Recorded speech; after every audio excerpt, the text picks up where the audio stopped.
For Tevis Junior High Vice Principal Kent Williams, bringing a concealed handgun to work was a simple choice. Someone had called the district to report the gun. The 51-year-old was arrested for potentially violating the California Gun-Free School Zone Act. But just hours later, the administrator was released after BPD said he didn't break any laws because of his permit. That's what we're referring to when we talk about the suppression of Second Amendment rights. A licensed concealed carrier arrested for lawful carry. But the naysayers will bring up the Idaho professor that shot himself in the foot. And I will admit it wasn't the finest moment in the history of campus carry, but it's also not all-inclusive of the history of campus carry. Consider the story of Harold ISD and their superintendent, David Thweet. Every one of the plans in the United States in schools, the emergency plans, are to lock the doors and hide the kids.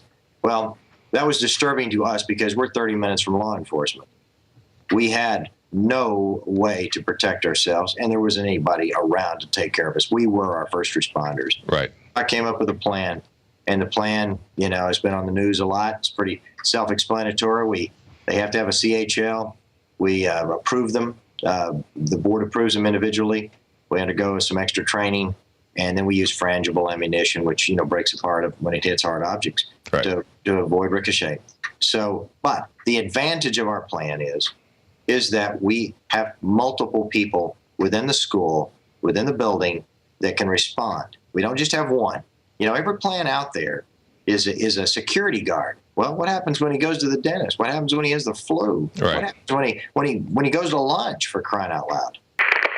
That school has operated with a pro-gun stance for years without incident.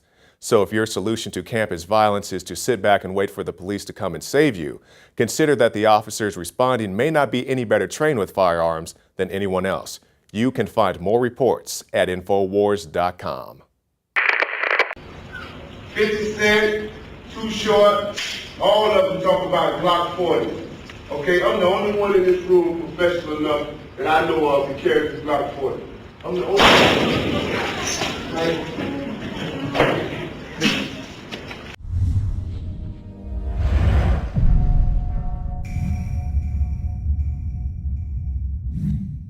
This is Alex Jones for InfoWarsLife.com. The latest in preparedness is now here. An electrically stabilized colloidal silver solution that can be added to both your home cabinet and preparedness pack alike. Concentrated to 30 parts per million in what has been dubbed the survival silver solution. And it's entirely free of toxic artificial additives that are loaded into many products. Purchase your bottle of InfoWarsLife.com Silver Bullet Colloidal Silver today and find other amazing supplements at InfoWarsLife.com.